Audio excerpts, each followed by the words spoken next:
Great day, everyone. I'm your host, Paul Lawrence Van. I host Wealth Academy podcast. And of course, today is a special Veterans Day broadcast. And I'm bringing on four veterans.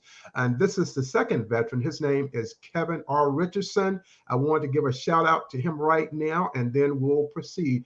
Kevin, how are you doing today, my friend? I'm doing great, sir. Thank you for allowing me to be a part of this great moment in time and to share with other veterans and to say Happy Veterans Day to all of the veterans, those who are serving, have served, and even those who have already paid the ultimate sacrifice for our. Absolutely. Absolutely, totally.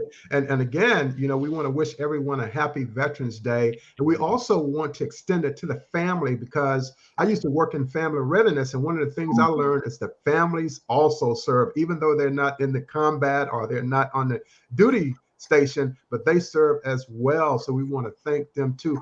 And we're going to get into some really great things with Kevin because he has a background that's just out of sight. And he and I served together for many, many years. They're in the Pentagon and the Air National Guard. And so we're going to cover a lot of different aspects. So we're glad that you could be with us and get your notepad out because you're going to learn a lot right now. Okay, Kevin. So welcome to Wealth Academy podcast and on this special Veterans Day broadcast. What was the inspiration for you joining the Air Force or the Air National Guard? If you could share that with the viewers and listeners. If I could try to sum it up, I had first of all, it was family. I later found out that my father had served in the Air Force from 1954 to 58. His brother under him also did a career, a retired master sergeant as an Air Force in the Air Force, and then one of his brother-in-laws is also a retired chief master sergeant in the United States Air Force, and then other family members who had spent time in other branches of the service. Yes. Growing up in the city of Washington, D.C., I had several classmates whose parents were military minded, particularly two, again, where fathers were chief master sergeants retired. Okay. And then, as we said offline before we came on the show, a very dear friend of me who we've been friends now for 50 years. We were going to join the Air Force in the buddy program, but some things changed. But eventually I did come in because I was so enamored by the Air Force. Sure. And also while a teenager, I was in the Civil Air Patrol, which is an auxiliary. That's a nice program too. Absolutely. So those were the things that kind of inspired me to come into the Air Force. Okay, fantastic. Yeah, that Civil Air Patrol. There was an individual in the National Guard Bureau who led that program of late through Bowling Air Force Base. Yeah, and he was a civilian, but he was with that program for quite a while. But it's a wonderful program too, and gets you into that aviation sphere. Absolutely. Right? So fantastic. But it's great to see that you have family members and relatives and colleagues that were part of the Air Force. You have a strong family tradition. Pretty much. Very strong. And we still have family behind me that are still serving as we speak. In all of the components of the military. Oh, wonderful. Wonderful. Congratulations. Thank you, sir. So what did your family say when you made that decision that, hey, I'm going to join the Air Force? They might have already known since it's more of a tradition, but what did they say actually when you actually made that decision to actually do it? Honestly, they didn't really say much. Ironically, and I left out one, my younger brother. Sure. 3 years my junior, he joined the United States Marines prior to me. He joined, he didn't even wait to graduate high school. Okay. He joined the Marine Corps. So with me going in, then later finding out that my father also was a Marine from 50 to 54, and then went back and ended up in the Air Force 54 to 58. Right. It was kind of an okay thing, but my story was a little bit different because when I joined the Air Force, I had just got married. Had a child on the way, and unfortunately, I had lost my job 3 days earlier before I went to the recruiter's office. Oh, wow. Yeah. I lost the job due to a drawdown in the government. And, last hired was first fired. So, yeah. So that was inspiration by itself. The timing. It's all about that timing. Absolutely. That's fantastic. Let's talk about basic training. A lot of people viewing or listening may not know what that's like for people who have never been in there. But what was basic training like for you? Because that's a very unique experience. And if you could share that with us a bit as well. For those of you who are not military oriented, and you watch a lot of the military movies that depict basic training scenes, back in the time that you and I came in, most of those were relatively true. Yes, they were. My help was a very dear friend of mine that I just mentioned a year ago. I mean, a moment ago. That we were friends for 50 years. He and his late cousin joined prior. So I used to hear their stories, and vicariously I made mental notes that by the time I went to basic training, I was prepared for what happened. I was 21, get ready to turn 22 when I went in. So I had already had a semi expectation, but for me, basic training was an experience that really helped to reformulate my overall mindset and worldview.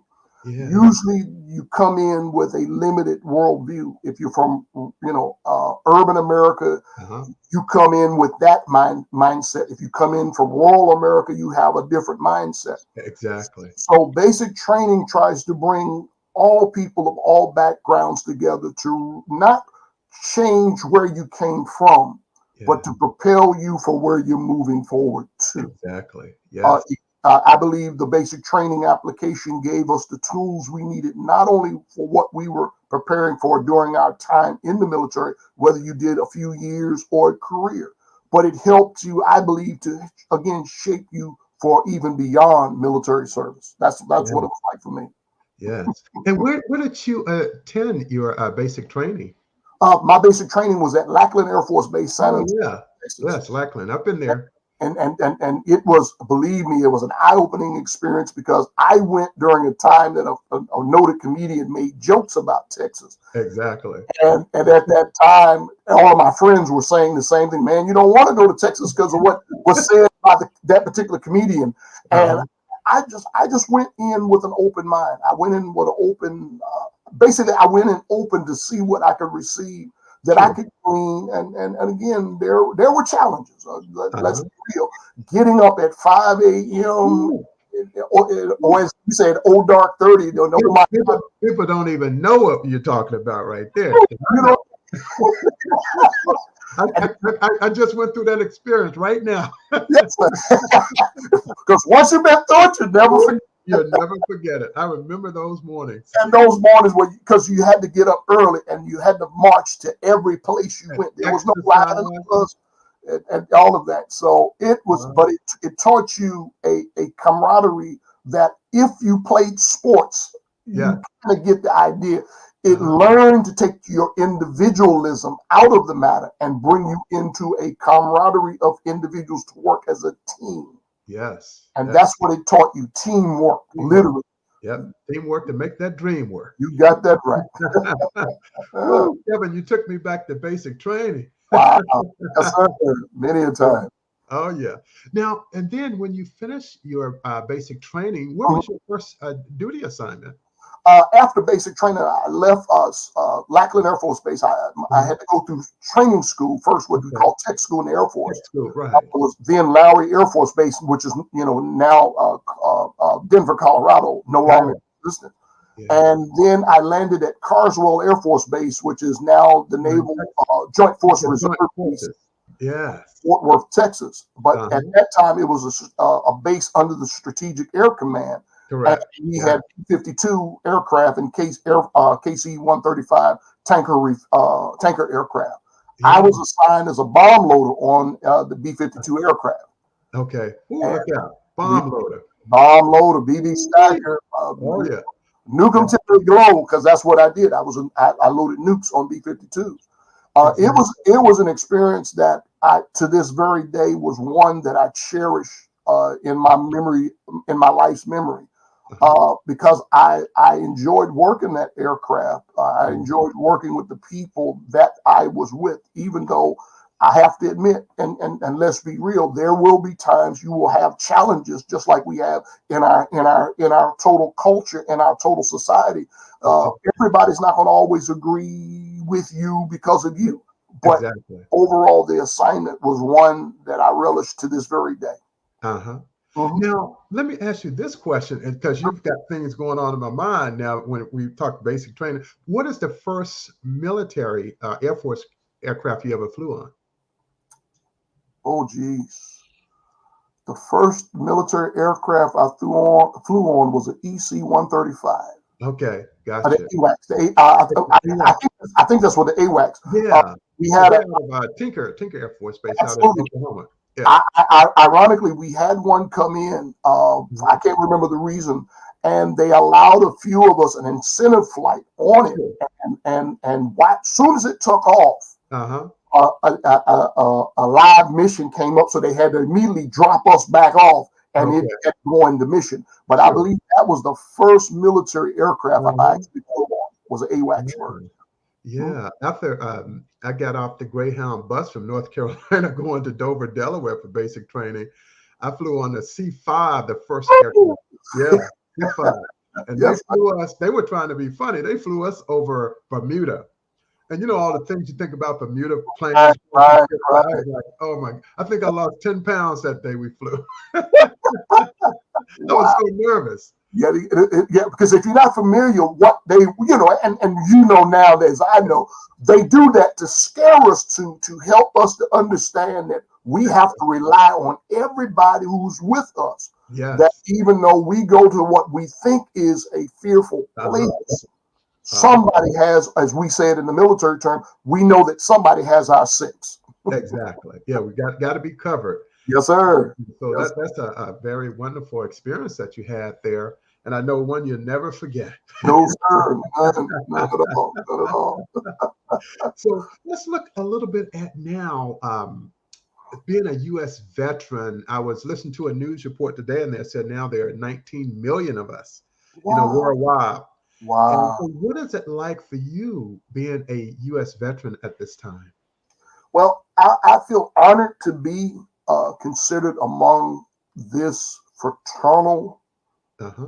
this fraternity, if you will. Even Exactly. though we have women included in this. Mhm. Um, to me, it's an honor, and again, um, I still have to rest on the shoulders of those who paved the way before us. Exactly. The women, and even culturally speaking, those individuals who had to endure the challenges that brought equality to our modern day military.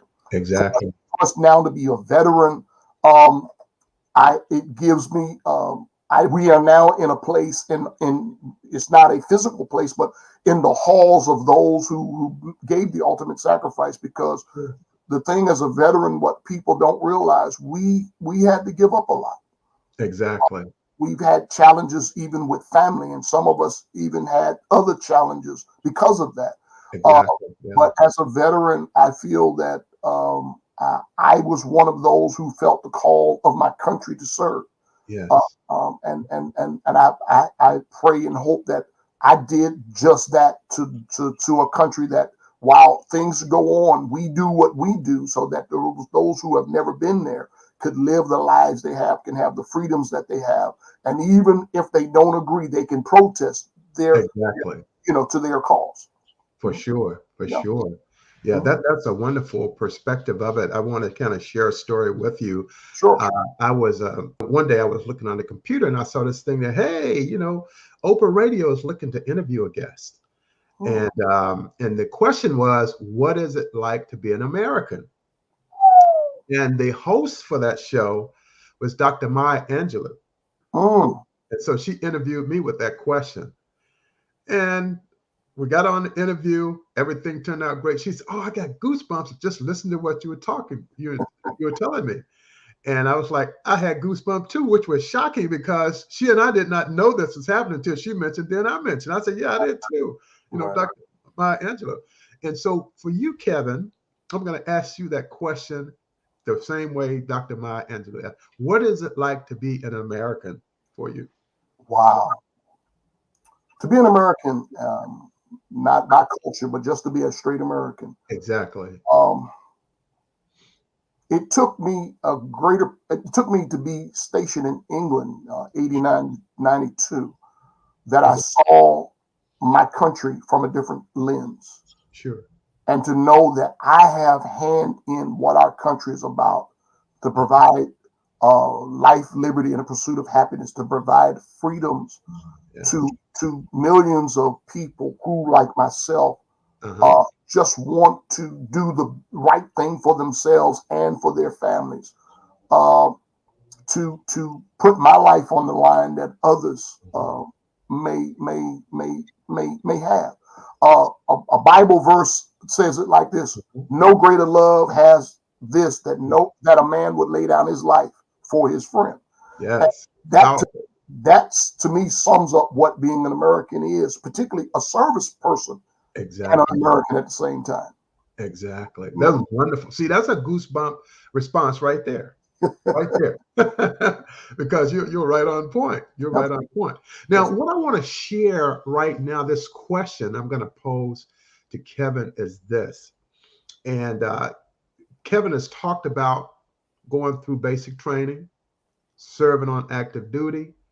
He's had commanders in chief, but now Kevin is serving a commander in chief now that is the most powerful in all the universe. In fact, this commander in chief created the whole world. Kevin, let's talk about that. You're a bishop. Let's talk about what that's like. Now, that's to me is powerful right there. Well, it's ironic that we're having this conversation. It was because of the military I entered in the ministry. Okay. Back in 1982, while I was at my first duty assignment. Okay. I ended up pastoring a church, my first church, while I was in the United Kingdom in 1989 and 1992. Okay. Was that at Milton Hall, Bentwaters? I was RAF, Royal Air Force Base, RAF Bentwaters. Okay, Bentwaters, yeah. I've been out there before. Right, and those who are familiar with it, we called it the Cripple Creek. Exactly. So, and believe me, it was because of that God had showed me some things. Now, I've never thought about being a bishop, never desired to being a bishop, but 8 years ago, I was asked to leave the church and a fellowship of churches that I was serving to help out a new fellowship that started 10 years ago. Sure. And through that process, the presiding bishop of that fellowship first made me an overseer and serving in some other capacities, reminiscent of what some of the areas I served later in my Air Force career. And then on August 2019, I was actually consecrated a bishop. Yes, I remember that organization, that church body, to where I'm serving as the third in line of succession to become the presiding bishop, if it so become that. But we serve a fellowship of like-minded churches around the country and world, but also I'm part of a larger ecumenical body of believers who I also serve in that as well. Wonderful, wonderful. Because I know I had been following you on Facebook, and I would see that. I was like, oh my God. And literally, that's what I meant. Oh my God. Right. That is something. And again, you've served in the United States Air Force, the Air National Guard, and then you've been of service to Almighty God, which is just, no one can touch that. No, sir. No, sir. That's that. And let's talk also, and congratulations on that, by the way. Thank you again. So let's talk about the books now, because you have some books behind you, and I want people to learn about them and learn more about your books. Well, do you have one to show us? Or this time last year, it was 5 years in the making, because I had a bunch of notes around, and a friend of mine about early last year kept saying, all those notes, why don't you put out a book? Sure. So last November of last year, this first came out entitled "So You Want the Title? Why is everybody so hung up on them?" And I felt the call because there were some things that needed to be spoken about and spoken to that I didn't see anything out there on. So that book has been out about a year, and just today, another co-laborer of ours or comrade in arms of ours, the Master Sergeant retired Michelle Irby Johnson. We served together in the 113th Fighter Wing in the DC Guard. Right. And, I think you would know of her as well. Yeah, I do. She reached out to at least 12 of us and several other individuals you will know. And we became co-authors to a book that just recently came out today entitled Wonderful. Roots and Roots and Beyond. Beyond. Stories of trials, tragedy, triumph, and transition. That's wonderful. Exactly. Yeah. And in it, I submitted a compilation entitled Plans and Purpose. It's kind of a snippet of my autobiography, of which how I got through the military and in the ministry as well. And that particular chapter is my contribution to the work. It's a book about individuals of their coming through, yeah, and what for some their lives after the military. So it's written by military personnel, many of them who are, I believe most of them are now retired veterans, one or two that are still actively serving today.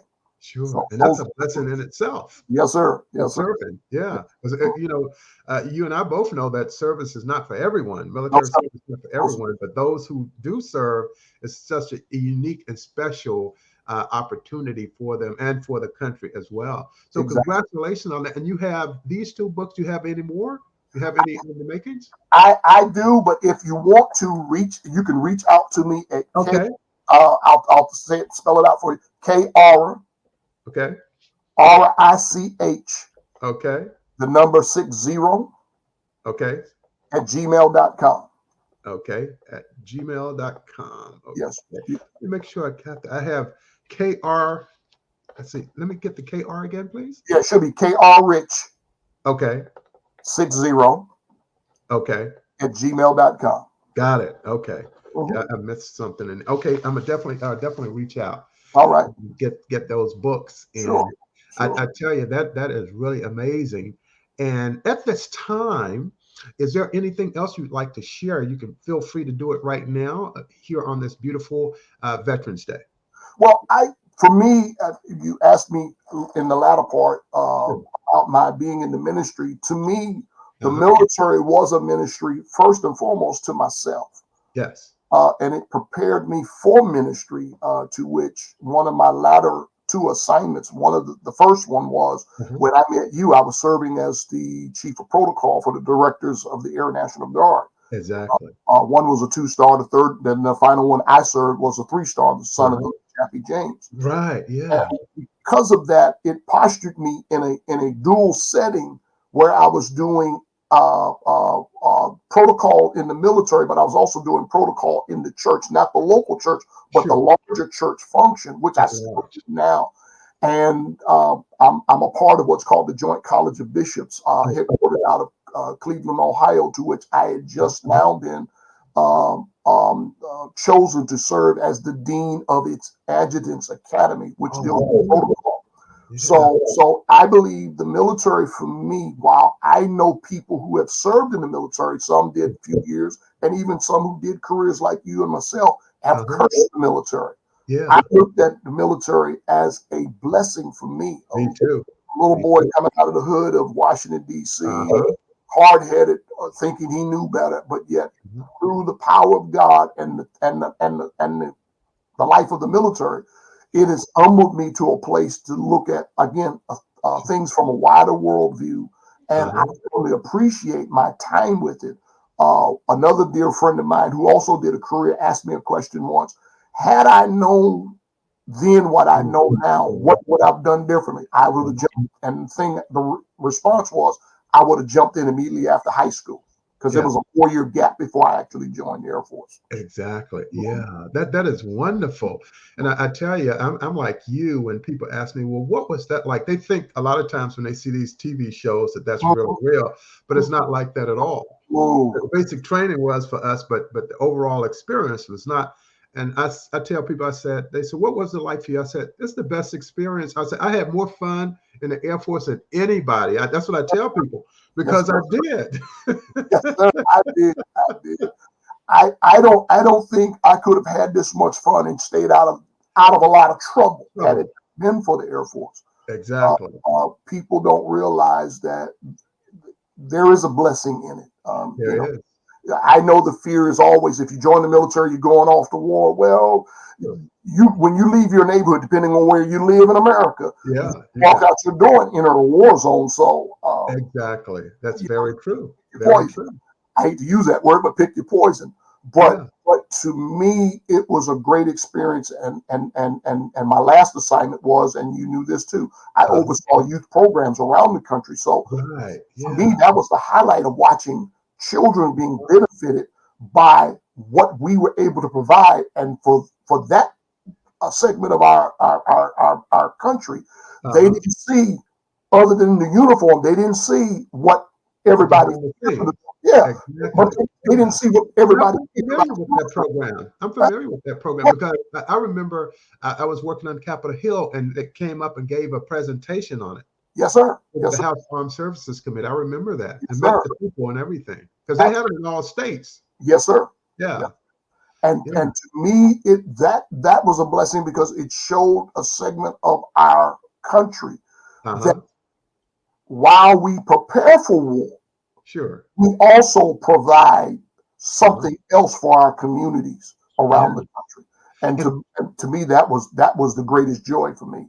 Absolutely. And of course, with the Air National Guard, they have a lot of tours where they go out and they provide construction. They send out the engineers.